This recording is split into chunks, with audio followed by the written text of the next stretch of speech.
Hello, this is Titus from T-Zone, and today we're doing a review on Everdell by Starting Games, and this is a worker placement tableau building engine building game. And FYI, this is the first game I bought all in my life, and due to that, this will be the first game I do a review on this channel. So before the review part, I want you to know that we will go through a simple role overview, and then I will tell you what I liked and I didn't like, and what I thought you might not like. And then we are going to the final thought, and we'll rate this game in a range from 1 to 5. And let me tell you what 1, 2, 3, 4, 5 means. First, 1 out of 5 means I won't play this game again. If I play the game and I just like, oh, this is just not my game, I won't play this again, then this will be the 1. Of course, you can have a very different thought on the game. It's fine, and you are right as well. It's just my opinion, my thoughts. Just try to make sure you know that. But please don't hate me if I rate some game as 1 and you like it. Okay, so 2 out of 5 is it's an okay game, but too many cons that can be fixed, and they didn't fix it. 3 out of 5 means it's a good game for me, but I won't ask to play it. 4 out of 5 means it's a great game and I may ask to play it. And 5 out of 5 means it's a very excellent game for me, and if you say that it's just an okay game or a good game, then I will be sad. Okay, so let's dive into the overview of the role. There's 3 actions we can take in this game. First is place your worker, which is animals. We are in this wood named Everdell, and we are controlling a species which is like a mice, or a hedgehog or a squirrel or something. So the first action is we place these workers on these locations, which can be on the road or in the woods or on the other place of the board or on these cards. These are events cards which can get you points. So for example, I place my mice on this location, this first location on the road, and then I can get 3 woods from this location like this. And the second action is playing a card. So every time you're playing a card, you need to pay the cost. Just like if I'm playing this farm, I need to pay 2 twigs and 1 resin to the supply, and then I can play the farm and do the effect on this card. And there are 2 types of this card, which is constructors and creatures. Constructor is like farm or crane or shop. Creatures are animals like rats, like rabbits, like squirrel. And each type have a normal one and a unique one. Normal ones can be played in your city multiple times, and unique one can only exist 1 card in your city. And the max amount of your city is 15 cards. So if you reach the point and you can't discard any card in your city and you can take any other actions, then you're done. And then you can count your points. And there are 5 types of this card, which is like green that can be activated multiple times, or like blue that can give you a passive effect from the card. And the third action is preparing for a season. So in this game, we're building our city from winter until the next winter and then final score. Which means each season we can prepare for the next season and then go to the next season, which is like now in my city it's winter, so that I can prepare for the next season, and then I can take 1 more worker from here and take all the workers from all the locations, of course mine, and then do the prepare for a season effect from here.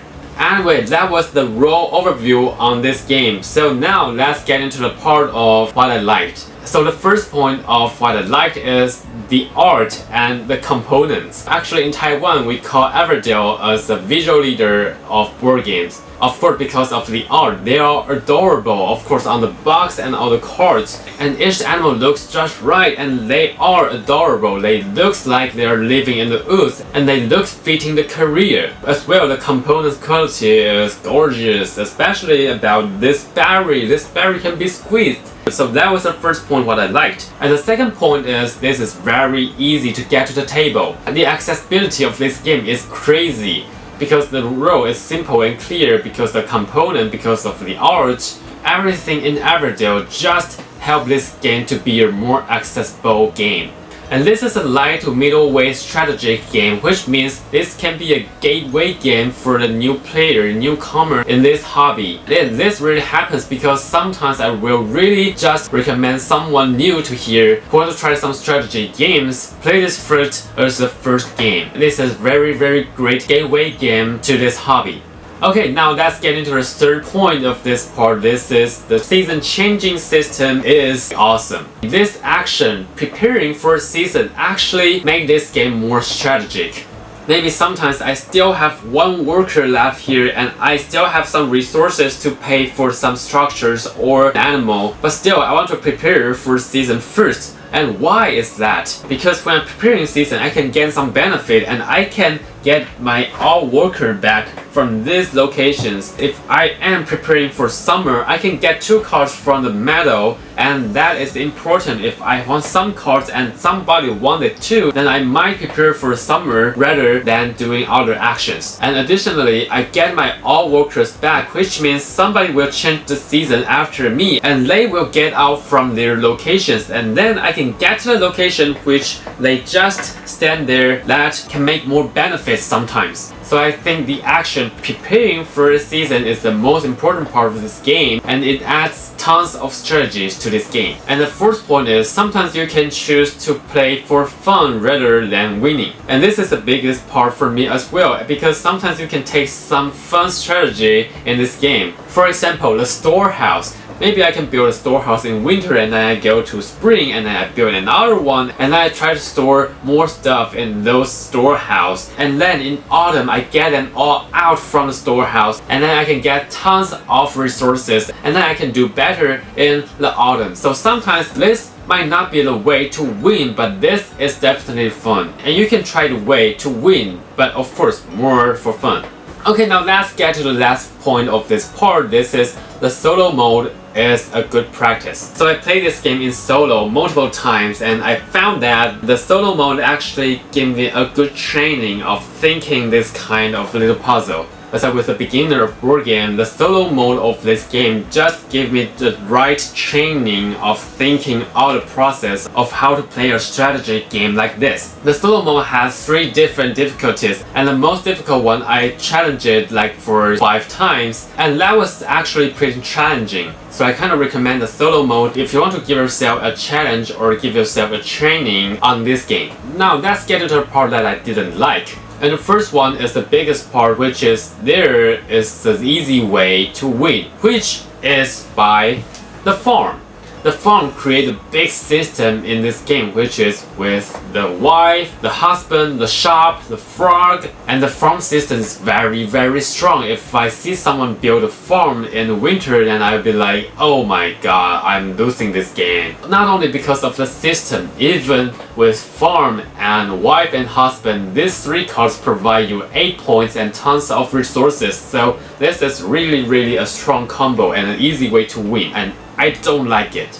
Okay, the second one is actually connected with the first one, which is some combination of animals and constructors are too strong. And personally, the strongest one is the judge and the courthouse. These 2 cards provide you tons of advantage of resources. First, the judge can change a resource when you are playing a card into the other resources. And the courthouse can provide you a twig or a resin or a pebble after you play a construction card. And this combination is very strong, especially if you have a crane, then this is crazy. Because the crane is a construction that only costs you a pebble, and you can change this pebble into a berry or even a twig with the judge. And after you play the crane, you can even gain another pebble back, and then in the other turn you can use the crane to reduce 3 resources from a construction card, and then you can even gain another resources with the courthouse. So this kind of combination is too strong, way too strong, that really hard to get beat.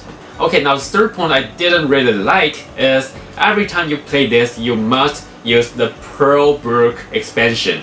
So the Pearl Brook gives you another board here that give you a river and some locations you can go. And with these locations, you can gain a new resource, which is the Pearl. And the Pearl is very important because this can let you use some new actions or gain some new events, and that is very strong because like this one is 25 points, and this is very strong. And there's more, the Pearl Brook provide you some new cards to the deck, so the variety of the cards increased. So the Pearl Brook adds tons of variability to this game, and every time I play this, I play Everdell with someone already know Everdell, I will definitely get pro book with this. And that's the thing, because that means the variety of the core game is actually a little bit late. The variety of the cards in the core game is not actually that much. So the Pro Book becomes the must-have expansion in this game for me. And that's kind of weird because if I am recommending this game to a new player and I just get the core game to the table, and that will let me feel like I am just playing half of this game. And that's definitely not a good point for me. And the fourth point is actually connected with this one. The other expansions, not including the new ones coming up this year, the New Leaf and the Midwood, what I'm talking about is the Spirecrest and the Balefire. These two expansions actually didn't change the game as much as Pro Book did, especially for Balefire because it's just new way to manage your resources. And when it comes to Spirecrest, this is a new tile added under this board, and that provide a new route that you can use a rabbit to let it travel like through a mountain. And every time you're preparing for the season, you'll get a card for the season, and that's a debuff for that season for every player, and that is something I really didn't like. Because the basic strategy of this game is to gain resources and play cards, but the Spirecrest kinda destroyed this strategy. It will try to stop you from playing cards, from getting resources, even from using resources. Because in the end game, you will need your rabbit to travel through your path, and each tile costs you something. So in the end, if you are playing the Spirecrest, you will try to store as more resources as you want. And that is just on the totally other way from the core game. So I really didn't like these two expansions. They are okay choice for me, but not necessary. And now the fifth point is I don't recommend you to play this game at 5 or 6. This game will be very fiddly if you are playing with multiple players like 5 or 6. Even 4 can feel a little bit fiddly if you are playing with someone who will think a lot. So I personally recommend you to play this in 3. Okay, now let's get to the point that I think you might don't like. The first one is maybe sometimes you just can't draw the cards you want. And this is happening in every card game. And the combo in this game is very important, so I just want to let you know that this will happen. And the second point is this tree. The average tree is actually not necessary and maybe you will find it annoying. And the third point is there are too many expansions. There is 3 now here on my table, but there are more. They have some little pack of cards. They are expansions, and there will be 2 more boxes this year like this 3, which is New Leaf and Midwood. And that's kind of too much, and not every expansion is necessary. And the fourth point is the lack of the variety of the cards. I personally think I played this game for 10 or more times and I can know every combination of these cards, and that's not enough.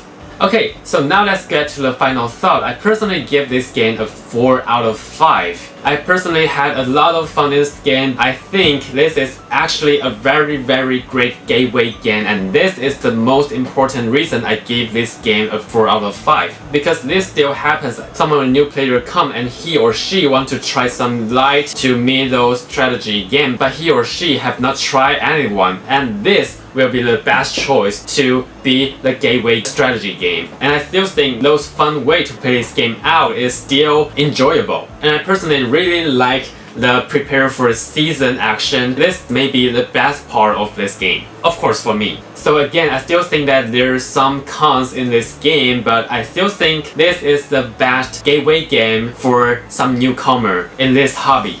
Of course, there are some issues in this game that I just mentioned before, and I know that this game can be played out completely without expansions, like after 20 to 30 plays. But I still think this is a great game, especially as a gateway game, provide a light strategy experience. Okay, so that was a review on Everdell, and I think I might change the rating system sometime in the future, but I don't know now. And if you have any thoughts or opinions, just leave your comment below. I'm very looking forward to have a conversation with you guys. And I hope you enjoyed this one, and if you have some game that you want me to make a review video, just let me know, and I'll see you in the next one. Bye!